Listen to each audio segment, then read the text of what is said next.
Welcome to Season 4 of the Innovation Junkies podcast. In this season, you'll learn from successful innovators who have influential stories, practices, and strategies that will have your gears turning.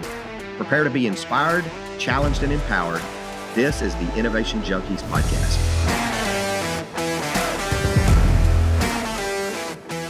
Hey guys, Jeff Standridge here. Welcome to another episode of the Innovation Junkies podcast. Hey, it's Jeff Amrine here. Jeff, what are we going to talk about today? Hey, you know what? We're going to talk about helping business owners prepare for successful transitions in ownership. You know, the silver tsunami has been talked about for a number of years, but it's a term used to describe the wave of baby boomer retirements, and that it's really poised to significantly impact the business landscape over the course of the next decade or so. Some estimates suggest that over 50% of U.S. businesses are owned by people 55 years of age and older. And many of them, other research says that up to a third of them right now are looking at transitioning their businesses within the next 3 to 5 years, and many, many more of them over the course of the next 10 to 15 years. And that could have a significant impact on just general business landscape, economic conditions, and what have you. And so I'd like to talk about that because one of the other critical components of this is that historical data suggests that businesses that are moving from the founder generation to the second generation of ownership, over 70% of those will ultimately fail post-transition. And if they're moving to the third generation, inclusive of the second generation, it's something like 85%. So if you think about billions of businesses, tens of millions of employees attached to those billions, trillions in annual revenues tied to those companies, and as they transition, if they begin to fail at the rate that historical data would suggest, it could be a travesty. Yeah, absolutely. I mean, it's a significant issue, particularly in multi-generational family-owned businesses. Well, let's talk a little bit more about it. What are some of the key ways we can think about tracking or resolving some of these issues? Yeah, generally, the reason for those failures is, number one, the leaders haven't done a good job of planning their exit. They haven't done a good job of preparing leaders within the organization to carry on the vision, the mission, the capabilities of the organization in the presence of new leadership. And just the evolving competitive landscape, absent the prior preparations, are the things that could contribute to the failure rate. And so the first thing is about the people, right? People are the foundation, successful transition. So identifying those leaders within the organization, or those folks to be potential leaders in the organization, if there are people in the organization who have the capability to be replacement owners or second generation owners or third generation owners, equipping them to do so and building an environment where a management buyout of sort occurs is probably the most likely way, but also preparing them to function under new ownership, I think is critical as well. So people is kind of the number one. You agree with that? Yeah, it's so crucial, small business owners, you and I both, of having that next echelon of leadership that, you know, if you're gone or you got hit by a truck, the machine would keep right on going. That's right. And a good way to kind of test that is if you could be gone from your business for a month, 3 weeks to a month on a vacation, and things would continue, you're probably in a pretty good place. Mm-hmm. If you don't feel like you can be gone for any length of time because so much of it is still between your ears and not well documented, not passed down to that next level of leadership, then you're not ready at all for any kind of succession. Yeah, in one instance, the former instance, you've built a business. The second instance, you've built a job.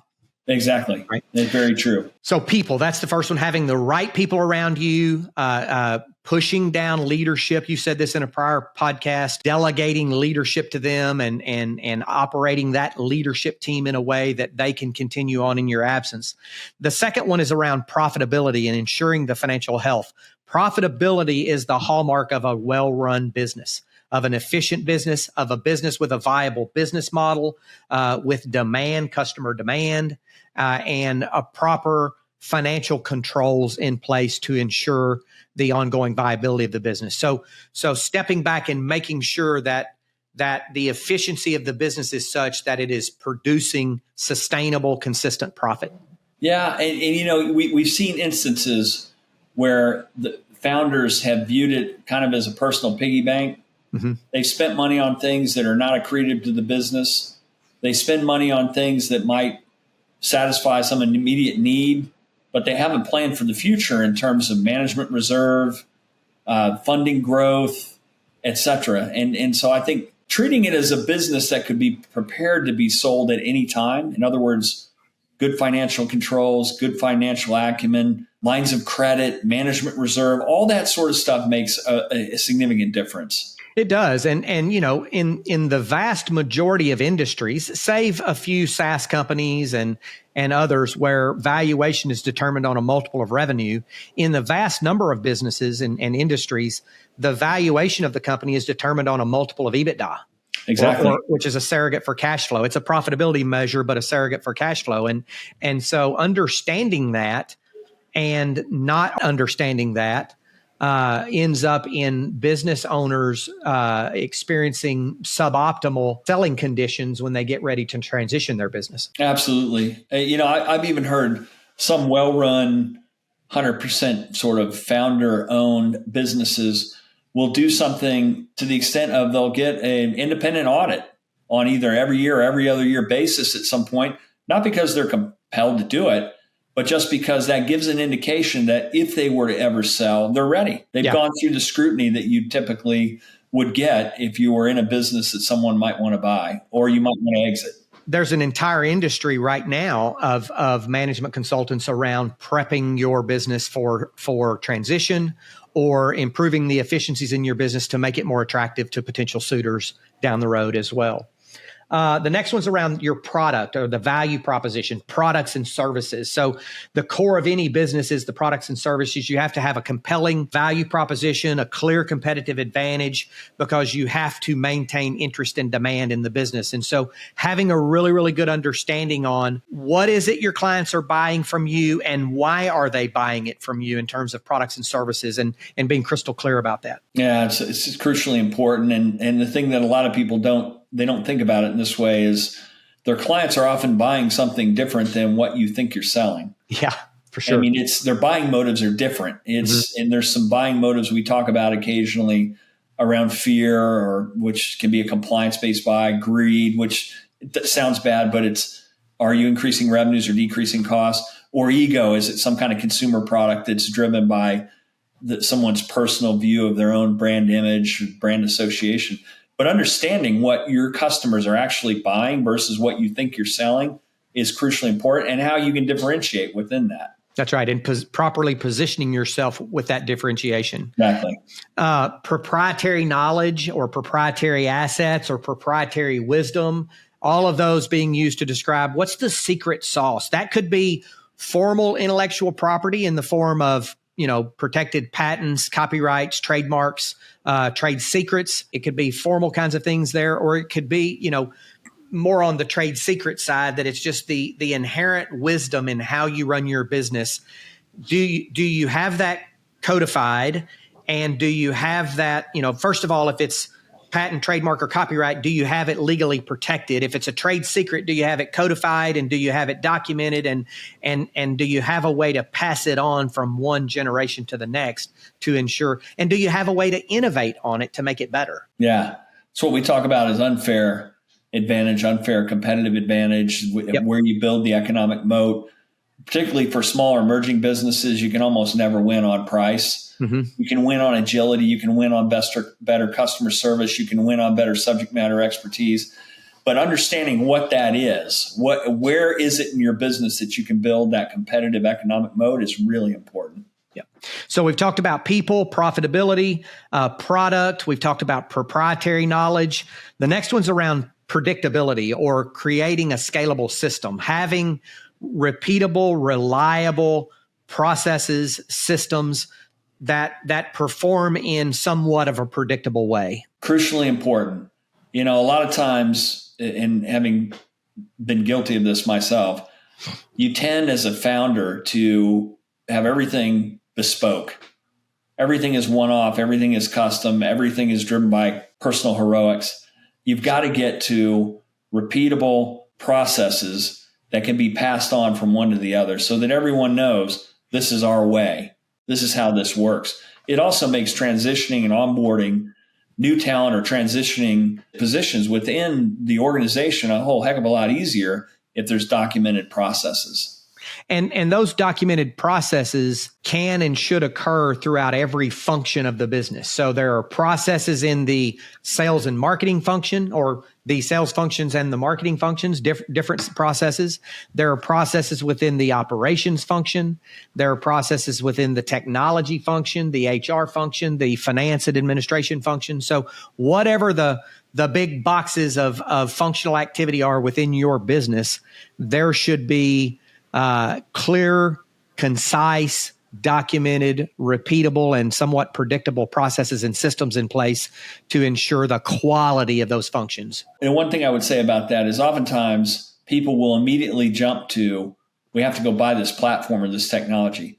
That's not the first step. The first step is document what the process is, understand how that process flow works, then figure out where you insert the right technology tool.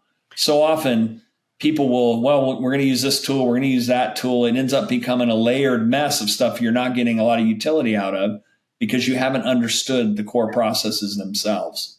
I was running an internal web app shop for my former employer years ago. And I would have people coming and saying, hey, we need to automate. I need you to build some software to automate this process. And the process wasn't really developed yet. And I said, I tell you what, there's this really cool piece of technology out there called Excel. Go flesh out your process and run it multiple cycles on Excel. Once you've run it, 20, 25 cycles of the process on Excel, you will have made significant improvements. Then bring me back that Excel spreadsheet with the descriptions of the changes that you've made. And those are the rudiments of a business requirements document that we'll use to start speccing out the software. Exactly. That's exactly the right way to think about it. And so then we have patrons or customers, partners, what have you, the people who choose to do business with our company. The loyalty of customers and partners plays a vital role in not only building enterprise value of a company, but also on affecting a smooth transition as well. And so understanding what is it that makes your customer, number one, understanding are they loyal or not? Number two, understanding the mix of customers that you have. Do you have customer concentration risks?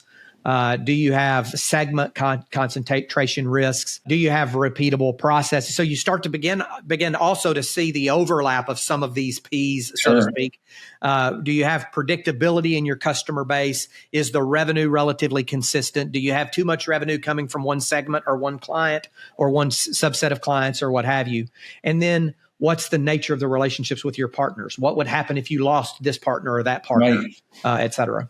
Well, yeah. I mean, that one you mentioned about account concentration can really have an amazingly negative impact on businesses. For sure. Yeah, they make arbitrary and capricious changes. It's a big, significant percentage of your business. It can put you in real financial harm. So understanding who your customers are, what the concentration is, maybe even how well those customers align with your future direction and growth. Sometimes you have to fire customers. It's not a good cultural fit or it doesn't align with future strategy. It's very, very important. And using tools like Net Promoter Score to understand how you're doing on a regular basis. Are they going to recommend you to other people? I think those are all good measures of understanding who your customers are and how loyal are they to you. Yeah. At the end of the day, what we're trying to do in helping these business owners plan for their succession and transition is, number one, as a business owner, you want to get the highest potential exit value as possible.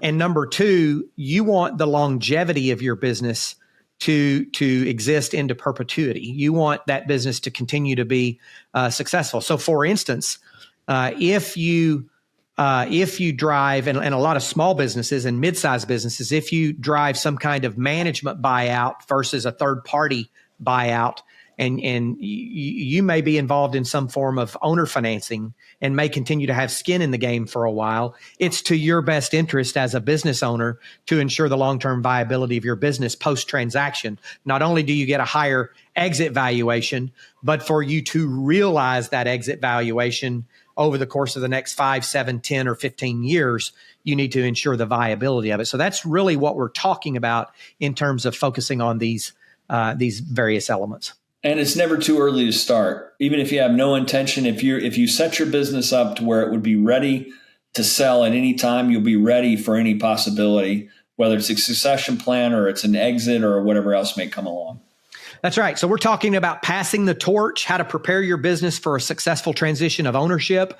If you and your company wants to explore what that might look like for you, Jeff and I would love for you to reach out to us, jeffs@innovationjunkie.com or jeffa@innovationjunkie.com. Give us a shout. We'd love to talk with you about it as you're thinking about the potential of passing the torch, even if it's not on the immediate horizon, but could be 5, 7, 10 years down the road.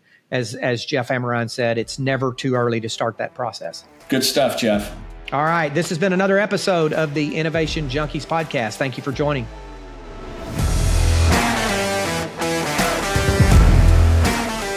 Thanks for tuning in to another episode of the Innovation Junkies podcast. We hope you gained some valuable insights and inspiration from today's conversation. Be sure to subscribe for more episodes featuring leaders in the forefront of innovation, and don't forget to connect with us on social media to continue the conversation. See you next time.